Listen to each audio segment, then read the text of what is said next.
You should never have been born. Those were the exact words that spilled from my mother's mouth, her voice cold and flat, like she wasn't talking to her own daughter, but to something vile she wished never existed. I was 9 years old, standing in the kitchen in a dress 2 sizes too small, holding my school report card like it was something that might finally make her proud. Instead, she slapped it out of my hand and stared me down like I was poison. I should have aborted you. The words hung in the air like a knife suspended by thread. I didn't cry. Not because it didn't hurt, but because something inside me died. Or maybe it woke up. Growing up, I always knew I was different. My mom, Tanya, never hugged me, never kissed me goodnight. She made sure I had just enough food and clothes not to get the neighbors suspicious, but that was it. Meanwhile, my younger half-brother Liam had a room filled with toys, birthday parties, new clothes every season, and a mother who doted on him like he was a prince. Me. I was the stain she couldn't scrub out of her life. She told people I was moody, troubled, slow. She'd force me to sit alone at family gatherings and forbid anyone from taking pictures with me. I never understood why she hated me so much, until one day I overheard her whispering on the phone. It was supposed to be just one night. I never wanted the child. He made me keep her. I couldn't breathe. My father. That was the first time I realized my existence was the result of something much darker. Something my mother wanted erased. As I grew older, things only got worse. I'd come home with bruises from school fights I didn't start, and she wouldn't even look up from her wine glass. If I got sick, she'd curse me for being a burden. When I turned 12, she stopped calling me by my name entirely. Just you. Or worse, it. But I started paying attention. There were hidden photo albums she kept locked in her closet. Ones where my face had been scratched out. There were letters in a box from someone I didn't recognize, with words like custody and legal agreement. And then there were the nights she cried to herself, muttering things like, "She's going to ruin everything." She was afraid of me. Not because I was dangerous, but because I reminded her of something she was trying to keep buried. I spent the next few years living like a ghost in my own home. But inside I was preparing. Watching. Storing every scrap of cruelty, every word of hate, every lie she told about me. Because one day I would get out. And when I did, I would find out everything she was hiding, and I would expose her for who she really was. I didn't know then that the truth would shatter everything I thought I knew about my life. And that my mother's hatred wasn't just rooted in resentment. It was rooted in fear. Because she knew one day I'd uncover the deal she made to erase me from the world. And that the daughter she tried to destroy would be the one to destroy her. I was 17 when I finally left. Not with a grand escape, not in a blaze of drama like the movies show. No, I left quietly, like a whisper that vanishes before anyone notices it was ever there.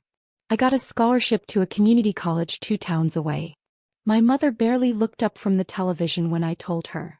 She just muttered, "Don't embarrass yourself out there," and went back to sipping her wine. But something shifted in me the moment I walked out that door. For the first time in my life, I felt the air of possibility. Of distance from her venom. I was determined to rebuild myself from the ashes of the girl she tried to erase. College was tough. I didn't have much. I worked night shifts cleaning motel bathrooms and fast food floors just to keep a roof over my head. I ate ramen 5 nights a week. I borrowed textbooks and lived off thrift store clothes. But I didn't care, I was finally free. So I couldn't shake the need to know. Why had my mother hated me with such intensity? What was she so afraid of?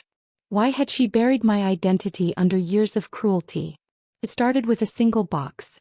I went back to the house one afternoon when I knew she'd be at work. I still had my old key. I slipped in, heart pounding, and headed for the attic where she kept her locked trunks. And there was that rusted metal box I'd seen her whispering over like it held the devil's secrets. I broke the lock with a hammer. My hands were trembling. Inside were folders, letters, and court documents. And photos. So many photos. The first paper that caught my eye was a hospital record. My birth certificate. Except something was off. Under father, it listed sealed by court order. That's when I found a yellowed manila folder tucked beneath the others. It was marked confidential. Inside were legal documents. And a name. Marcus Halden. I blinked. I knew that name. He was a wealthy politician, one of the youngest state senators to come out of our city. He was all over the news during my childhood. That's when it hit me like a freight train. I wasn't just the product of a one-night mistake. My mother had had an affair with a married rising political star, and gotten pregnant with me. The letters explained everything.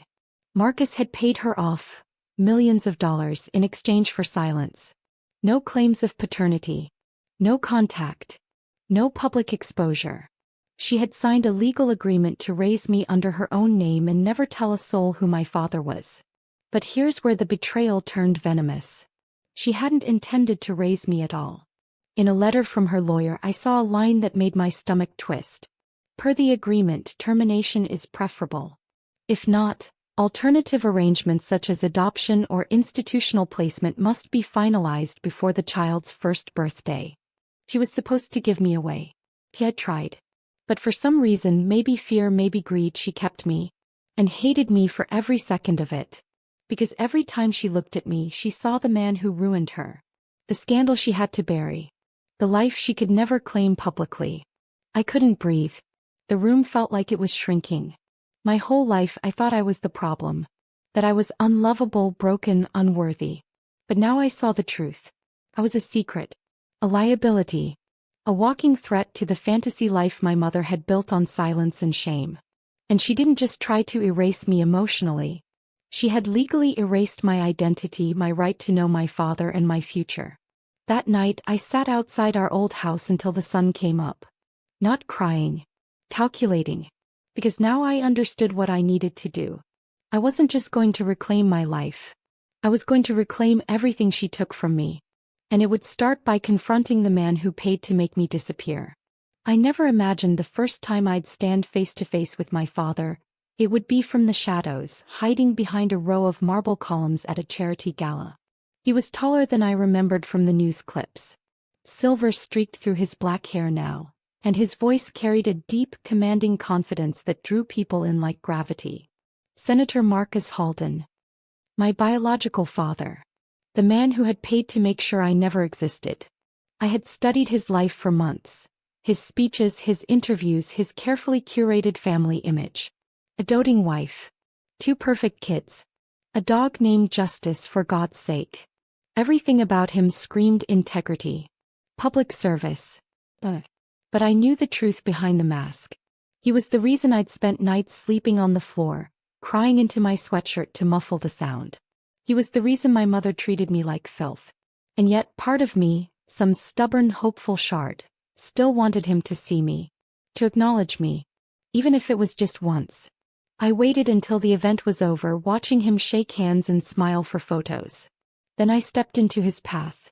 Senator Halden, I said, trying to keep my voice steady. He paused, clearly caught off guard. I'm sorry, do I know you? I handed him a copy of the letter, the one he wrote to my mother offering money to disappear. His eyes scanned it and I saw the blood drain from his face. He whispered before catching himself. This isn't the place. No, I said. But I'm not going away this time. He led me to a side room, his security detail lingering near the door. I could feel their suspicion, the tension in their eyes, like they were preparing for an attack. I never thought this day would come, he said once we were alone. You have her eyes. And you have no idea what it was like growing up hated by the woman who carried your shame. He flinched. I told him everything. How my mother resented me. How she reminded me daily I was a mistake. How she nearly gave me away. How I found out the truth and realized the extent of the deal they'd made. I expected him to deny it. But he didn't. He just sat there, hands shaking, eyes wet. And then he said something I never expected. I tried to find you years later. Your mother disappeared.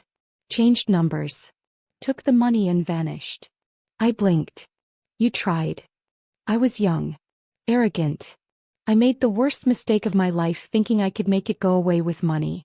But the guilt ate at me. He pulled out his phone and showed me photos I never knew existed. Baby pictures. My baby pictures. A lock of hair. A bracelet with my name on it. I kept these, he said. Every year I wondered if you were okay. If you were loved. I scoffed. Well, now you know. He leaned forward. Let me make it right. I can't undo what happened, but I can be part of your life now. If you let me. I didn't know what to feel. Anger? Relief? Grief? All I knew was that the man I thought was a monster wasn't the one who raised me in hatred. And the woman who was supposed to love me had done more damage than any secret ever could. Still, I wasn't going to let him off that easily. Prove it, I said. Start by telling the truth. Publicly. His eyes widened. You want me to? Yes. I want the world to know who I am. And I want you to help me reclaim everything I was denied. My name, my rights, my voice. He hesitated. That would destroy my career. I stepped closer. Then you'll know what it felt like to have your life erased before it even began. He didn't answer that night. But the next morning my phone buzzed. It was a press release draft. And at the top it read, "A personal truth. Senator Halden's public acknowledgement of his estranged daughter." My name was in it. And for the first time in my life, so was my worth. But the storm that followed? That was only the beginning. Because when my mother found out what I'd done, she came out of the shadows. And this time she came swinging. The press release went viral within hours. Senator Marcus Halden acknowledges secret daughter after decades of silence. Some praised him for owning up to his past. Others called for his resignation. News outlets dug into everything.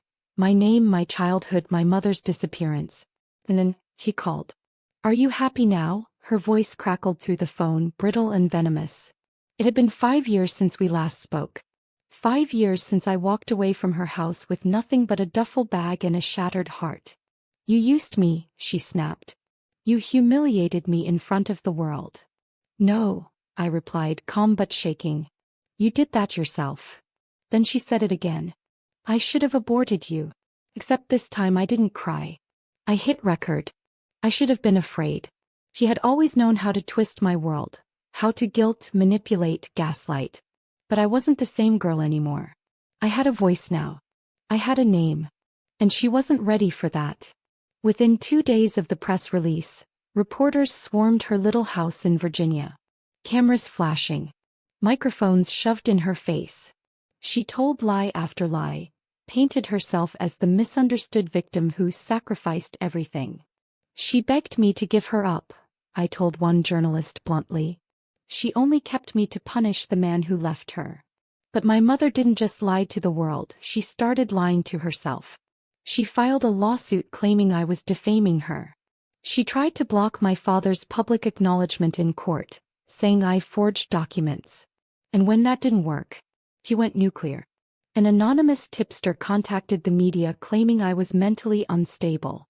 They leaked sealed juvenile records, stuff I had buried, old suicide attempts, hospital visits, my worst moments. She's dangerous, the tipster said. She's lying for attention. I knew it was her. Every word reeked of her bitterness, her need to control the narrative, her terror that the world might finally see me, the daughter she had tried to erase, as the one telling the truth. I wanted to scream. Instead, I built my case. I hired a lawyer. I worked with a therapist to validate the emotional abuse I endured. I gathered testimony from teachers, neighbors, even my old social worker. People who remembered the bruises, the screaming, the way I flinched at every loud noise. And then I leaked my own letter. The one she wrote the day she sold me to my father for a check in a non-disclosure agreement. It was her handwriting. Her signature. Her venom in ink. I never wanted this child. You can have her if you agree to stay away from me forever. It shattered the internet. Suddenly, sympathy shifted. The lawsuit evaporated.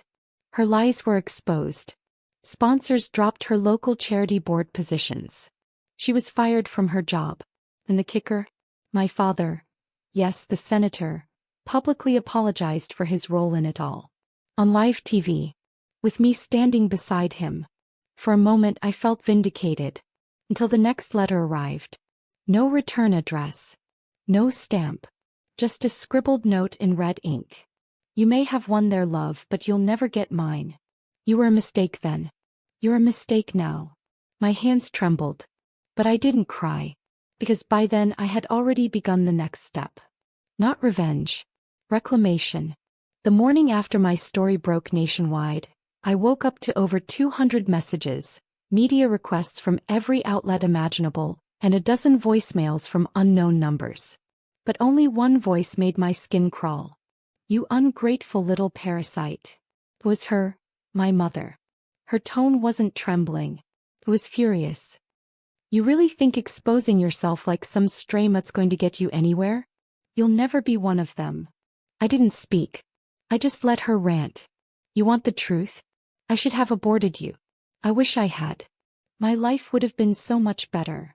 My vision blurred, but not from tears. I had heard those words before, but this time they hit different. This time the whole world was listening. I calmly hit record. "I'm going to make sure everyone sees who you really are," I whispered before hanging up. She had no idea what was coming. By evening she had taken it public. She posted a long, manipulative Facebook message dripping with fake pain. "I raised my daughter alone. I loved her the best I could. Now she's letting politics destroy us. Please pray for my soul." Over 300 likes. Dozens of people calling her a strong single mom. She was painting herself as the saint again. I was shaking. But I wasn't scared anymore. I was ready. I posted a reply thread. I included the voicemail. I included screenshots of her letters. I included the emergency room bill from the night she slammed my head into a cabinet when I was 13 because I accidentally broke her wine glass. And the receipts didn't stop there. Within 48 hours she was drowning in backlash. She told her daughter she should have been aborted? How does a mother say that? Where is CPS when this woman is allowed near kids? The story exploded. News sites picked it up. Former teachers and neighbors started messaging me, apologizing for not speaking up sooner. But my mother?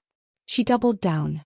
She went on a local podcast without makeup, dressed in fake humility, and said I was mentally unstable. That I fabricated everything. She was always off, she said. I tried to get her help. She lies. For attention. She dragged my trauma into the spotlight. My suicide attempt at 15, my panic attacks, the self-harm scars I used to cover with bracelets. She turned my pain into ammunition. And for a moment I broke again. I locked myself in the bathroom and screamed into a towel until my throat ached.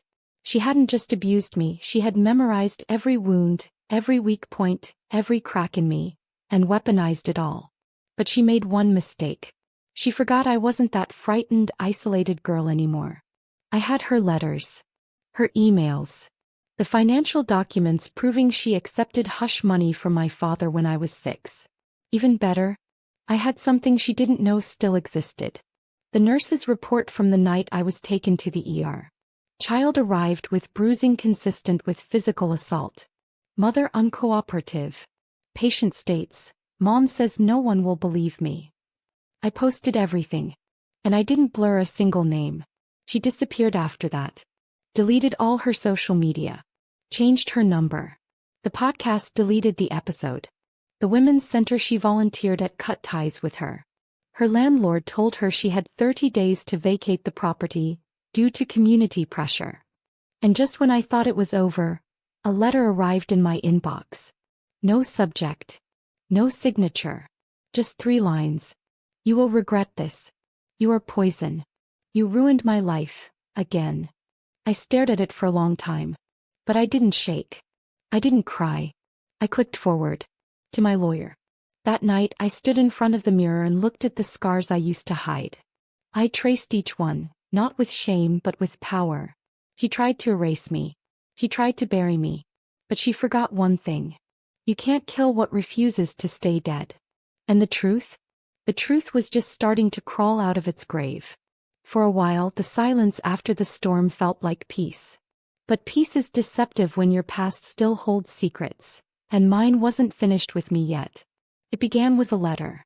Not the threatening, venom-laced kind my mother used to send when she felt cornered. No, this one came from an attorney's office in a quiet town I didn't recognize.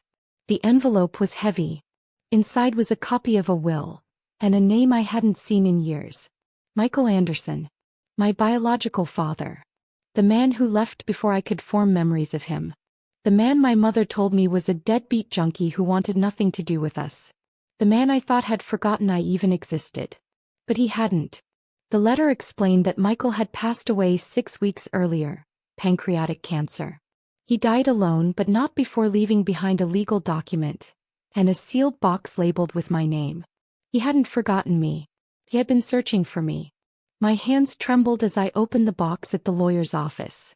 Inside were photographs, some faded, some recent, of a man I barely recognized holding a baby. Me. There was a tiny hospital bracelet, a stuffed lamb I vaguely remembered from childhood, and letters, years of them. One written every birthday from age 1 to 24. He had sent them all. She never gave me a single one. One note stood out, the edges smudged with what looked like dried tears. She won't let me near you. I've hired lawyers but every door closes. I'm scared I'll miss your life. But I love you. Always have. Please forgive me if I don't find you in time. I couldn't breathe. My entire life I thought he had abandoned me.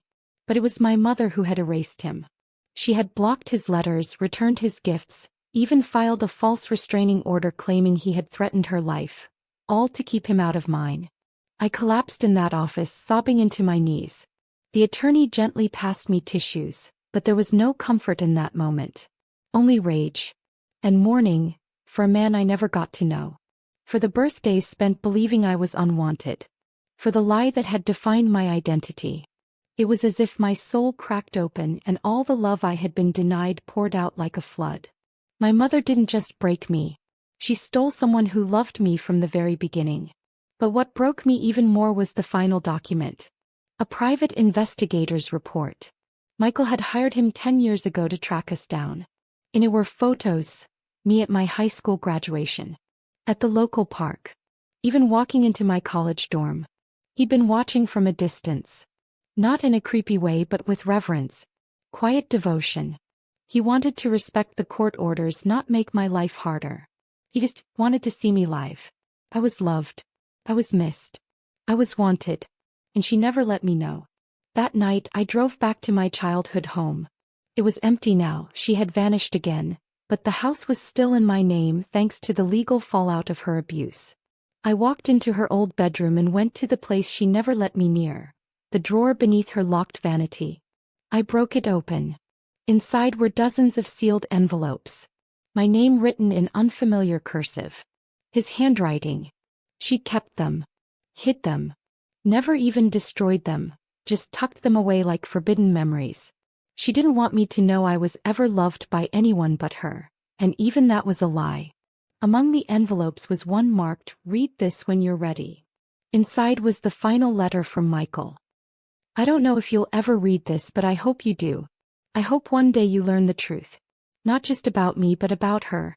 I don't know why she hates me so much, but I suspect it's because I knew the one thing she feared most. That one day you'd learn what she did to you. And that you'd leave her behind. And she couldn't stand to be left. Not by you. He signed it with love. I clutched that letter to my chest like a lifeline. And for the first time in my life I didn't feel broken. I felt reborn. The final twist came weeks later. A retired nurse from the clinic where I was born messaged me anonymously. She remembered my birth well, she said. Because my mother hadn't come in for postnatal care.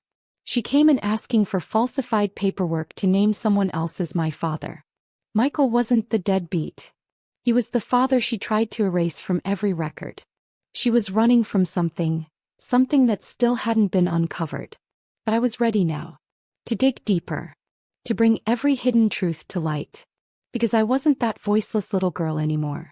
I was the daughter she tried to erase. And I was just getting started. Finding my father's letters had ripped something wide open in me. It was grief, yes, but also fury. And purpose. My entire life had been built on lies, shaped by a woman who called herself my mother but treated me like a stain she couldn't scrub out. She said she should have aborted me. But the truth? She just couldn't stand that she hadn't broken me. And now I needed answers. I needed closure. So I found her. Not through her friends, they'd long since abandoned her, or by tracking her through social media. My mother never left digital footprints. But she had one weakness. Money. She always kept a stash and she always came back for it. So I waited. 3 weeks after I broke open that drawer, I returned to the old house with a single chair in the living room, the box of my father's letters on the table, and a single light bulb burning overhead. I didn't tell anyone. But I knew she'd come. He always did. And she did. She walked in like a shadow, shoulders hunched, a ragged scarf wrapped around her head. Her eyes flicked around nervously, then froze when she saw me. You, she spat like the word hurt her throat. You came for the money, I said calmly. Her jaw clenched. She tried to push past me toward the kitchen, where she had always hidden her little stash in the ceiling vent. But I didn't move. You kept them, I said, holding up the envelope. You kept Dad's letters. Something flickered in her eyes. Fear? Regret? Oh, shame. She didn't deny it. She just sighed. You wouldn't understand. Make me, I said. Explain why you hated him. Why you hated me. She didn't look at me. She sat in the chair across from mine but refused to meet my eyes. Then finally she spoke. He was supposed to leave, she said quietly. Just like every other man in my life. But he didn't, I whispered. No, she admitted bitterly. He stayed. He loved you. And that made me hate you. I swallowed hard. Because he loved me more? She laughed, sharp and bitter. Because he looked at you like you were his whole world. And I'd never had that. Not from anyone. It all made sense. She didn't want to erase him out of protection. She wanted to erase proof that someone could love me so fiercely, because it reminded her of how unloved she felt. She had resented me not because I was bad, but because I reminded her that she was broken. I should have aborted you, she said again, but her voice broke this time. Because you ruined the fantasy. You made it real. And I didn't know how to be a mother to someone who didn't need me to be broken. There was the truth. She hated me because I survived. I stood. I forgive you, I said.